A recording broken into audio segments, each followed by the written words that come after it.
क्या आपने कभी सोचा है कि अगर आपके मौलिक अधिकारों पर वार होगा तो आपकी सुरक्षा कौन करेगा? आइए जाने कैसे भारतीय संविधान के उस अनमोल प्रावधान को यानी कि अनुच्छेद 32 की कहानी, जिसने हर नागरिक को न्याय तक सीधी पहुंच और आत्मविश्वास का नया आयाम दिया है। हेलो एवरीवन, वेलकम टू ज्ञान अभियान। आज हम बात करेंगे भारतीय संविधान के उस अनमोल प्रावधान की यानी कि अनुच्छेद 32 की। ये प्रावधान न केवल हमारे मौलिक अधिकारों की रक्षा करता है बल्कि हर नागरिक को न्याय तक सीधी पहुंच का अधिकार भी प्रदान करता है। डॉक्टर भीमराव अंबेडकर ने इसे संविधान की आत्मा कहा था और आज हम इसी आत्मा की गहराई में उतरेंगे। इस वीडियो में हम जानेंगे कि कैसे अनुच्छेद 32 हमारे लिए एक मजबूत कानूनी ढांचा प्रस्तुत करता है जो हमें अन्याय, अत्याचार और मौलिक अधिकारों के उल्लंघन से सुरक्षित रखता है। हम समझेंगे कि क्यों सुप्रीम कोर्ट के पास विशेष शक्तियां हैं और कैसे ये शक्तियां हमारे अधिकारों के संरक्षण में अहम भूमिका निभाती है। इस परिचय के दौरान हम अनुच्छेद 32 के इतिहास, उसके महत्व और इसके द्वारा प्रदान की गई सुरक्षा की गहराई पर भी रोशनी डालेंगे। चाहे आप एक छात्र हो, एक नागरिक हो या फिर किसी भी रूप में न्यायिक व्यवस्था के प्रति जागरूक हो, यह वीडियो आपके लिए महत्वपूर्ण ज्ञानवर्धक यात्रा साबित होगी। भारतीय संविधान अनुच्छेद 32। भारतीय संविधान का अनुच्छेद 32 अक्सर संवैधानिक उपचार का अधिकार कहा जाता है, जिसे डॉक्टर भीमराव अंबेडकर ने संविधान की आत्मा कहा था। यह अनुच्छेद प्रत्येक नागरिक को मौलिक अधिकारों के उल्लंघन के खिलाफ तत्काल न्याय पाने का एक सशक्त माध्यम प्रदान करता है। जब भी किसी व्यक्ति के मौलिक अधिकारों का हनन होता है तो उसे न्याय का कवच मुहैया कराने के लिए अनुच्छेद 32 के तहत सुप्रीम कोर्ट में याचिका दाखिल करने का पूर्ण अधिकार है। मौलिक अधिकारों की सुरक्षा का आधार। भारतीय संविधान के भाग 3 में मौलिक अधिकारों को दर्ज किया गया है जो नागरिकों के जीवन के मौलिक पहलुओं को सुरक्षित रखने के लिए बनाए गए हैं। अनुच्छेद 32 इस बात की गारंटी देता है कि यदि सरकार या किसी अन्य संस्था द्वारा इन अधिकारों का उल्लंघन किया जाता है तो प्रभावित व्यक्ति को तुरंत उच्च न्यायालय यानी सुप्रीम कोर्ट में जाकर न्याय की मांग करने का अधिकार प्राप्त होगा। इस अधिकार के बिना संवैधानिक महज एक आदर्श दस्तावेज बनकर रह जाता है, लेकिन अनुच्छेद 32 ने इसे एक जीवंत दस्तावेज में तब्दील कर दिया है जो हर नागरिक के लिए सुरक्षा कवच का कार्य करता है। सुप्रीम कोर्ट की शक्तियां।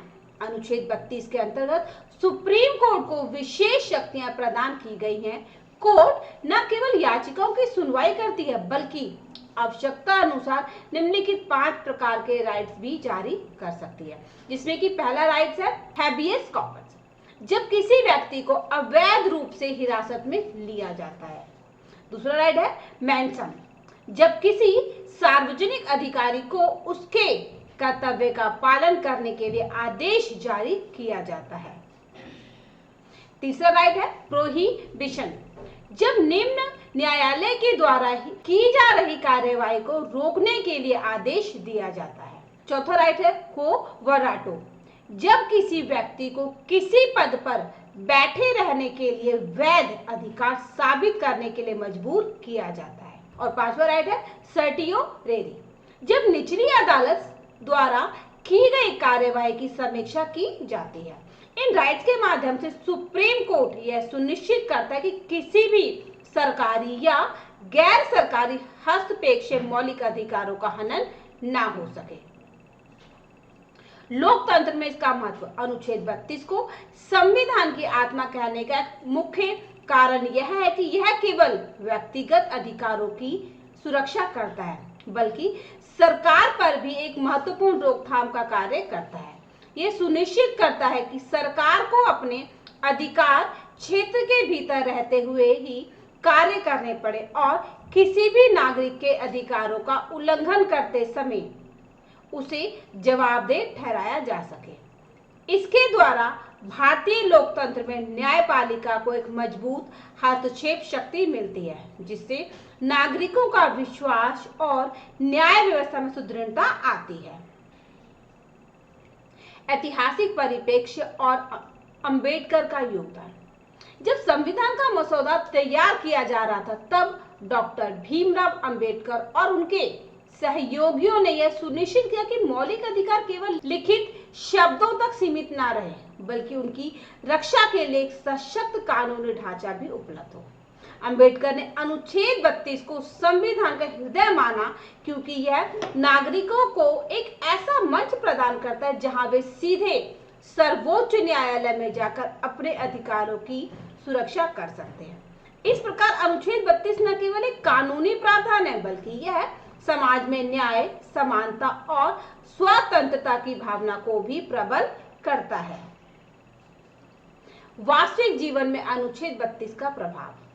भारतीय समाज में कई बार ऐसे मामले देखने को मिले हैं जहां नागरिकों के मौलिक अधिकारों का उल्लंघन हुआ है, चाहे वह अभिव्यक्ति की स्वतंत्रता हो या समानता का अधिकार। इन मामलों में अनुच्छेद 32 का प्रयोग करके सुप्रीम कोर्ट ने कई बार त्वरित न्याय प्रदान किया है। उदाहरण के तौर पर जब किसी अल्पसंख्यक समुदाय के अधिकारों का हनन होता है या किसी नागरिक के खिलाफ सरकारी अत्याचार किए जाते हैं, तब प्रभावित व्यक्ति ने अनुच्छेद 32 के तहत याचिका दाखिल कर तत्काल राहत प्राप्त की है। यह न केवल न्याय की गारंटी देता है, बल्कि यह सरकार को भी याद दिलाता है कि हर कार्यवाही संविधान की सीमा में ही होनी चाहिए। अन्य संबंधित प्रावधान और तुलना। जबकि उच्च न्यायालयों के पास भी मौलिक अधिकारों की सुरक्षा हेतु राइट्स जारी करने का अधिकार है, आर्टिकल 226 के अंतर्गत, परंतु अनुच्छेद 32 में नागरिकों को सीधे सर्वोच्च न्यायालय में जाने का अधिकार दिया गया है। यह व्यवस्था नागरिकों को एक विशिष्ट सुरक्षा कवच प्रदान करती है, जिससे सुनिश्चित होता है कि न्याय पाने की प्रक्रिया में कोई अतिरिक्त अड़चन या विलंब ना हो। अब हम कुछ बहुविकल्पी प्रश्न करेंगे और जानेंगे कि हमने कितना सीखा। भारतीय संविधान के अनुच्छेद 32 का मूल उद्देश्य क्या है? इसका सही जवाब है ऑप्शन ए, मौलिक अधिकारों का संरक्षण। डॉक्टर भीमराव अंबेडकर ने अनुच्छेद 32 को किस नाम से संबोधित किया था? इसका सही जवाब है ऑप्शन ए, संविधान की आत्मा। अनुच्छेद 32 के तहत नागरिक किस सर्वोच्च न्यायिक व्यवस्था में याचिका दायर कर सकते हैं? इसका सही जवाब है ऑप्शन सी, सुप्रीम कोर्ट। अनुच्छेद 32 के अंतर्गत निम्नलिखित में से किस रिट का प्रयोग अवैध हिरासत में लिए गए व्यक्ति की सुरक्षा के लिए किया जाता है? इसका सही जवाब है ऑप्शन सी, हैबियस कॉर्पस। किस रिट के माध्यम से किसी सार्वजनिक अधिकारी को उसके कर्तव्य का पालन करने का आदेश दिया जाता है? इसका सही जवाब है ऑप्शन बी, मैनसम। अनुच्छेद 32 का प्रयोग किस प्रकार के मामलों में किया जाता है? इसका सही जवाब है ऑप्शन सी, केवल मौलिक अधिकारों के उल्लंघन में। अनुच्छेद 32 के अंतर्गत सुप्रीम कोर्ट को कौन सा विशेष अधिकार प्राप्त होता है? इसका सही जवाब है ऑप्शन बी, न्यायालयीन समीक्षा का अधिकार। भारतीय संविधान में मौलिक अधिकारों का उल्लेख किस भाग में किया गया है जिसमें अनुच्छेद 32 भी शामिल है? इसका सही जवाब है ऑप्शन सी, भाग 3। निम्नलिखित में से किस रिट का प्रयोग निचली अदालत द्वारा की गई कार्यवाही की समीक्षा हेतु किया जाता है? इसका सही जवाब है ऑप्शन ए, सर्टियोरेरी। अनुच्छेद 32 का महत्व किस प्रकार से वर्णित किया जा सकता है? इसका सही जवाब है ऑप्शन सी, यह नागरिकों को सीधे सुप्रीम कोर्ट में न्याय पाने का अधिकार देता है। भारतीय संविधान का अनुच्छेद 32 एक अद्वितीय और अनमोल प्रावधान है जो हर नागरिक को उनके मौलिक अधिकारों की सुरक्षा का अधिकार देता है। यह प्रावधान भारतीय लोकतंत्र के मूल सिद्धांत न्याय, समानता और स्वतंत्रता को जीवंत रखने में एक महत्वपूर्ण भूमिका निभाता है। आज भी जब समाज में विभिन्न प्रकार के अधिकारों के उल्लंघन के मामले सामने आते हैं, तब अनुच्छेद 32 हमारे लिए एक आश्वासन के रूप में कार्य करता है। कि न्याय की जांच और उसे सुनिश्चित करने का अंतिम अधिकार हमारे हाथों में है। इस प्रकार अनुच्छेद 32 न केवल भारतीय संविधान का एक मौलिक अंग है, बल्कि यह हमें याद दिलाते कि सशक्त जीवंत लोकतंत्र में नागरिकों के अधिकार सर्वोपरि हैं। इसकी उपस्थिति हमें यह संदेश देती कि जब भी हमारे मौलिक अधिकारों पर आक्रमण होता है तो न्याय की कड़ी सुरक्षा हमारे लिए सदैव उपलब्ध है। एक ऐसा संदेश जो आज भी उतना ही प्रासंगिक और प्रेरणादायक है जितना कि संविधान को लिखते समय था।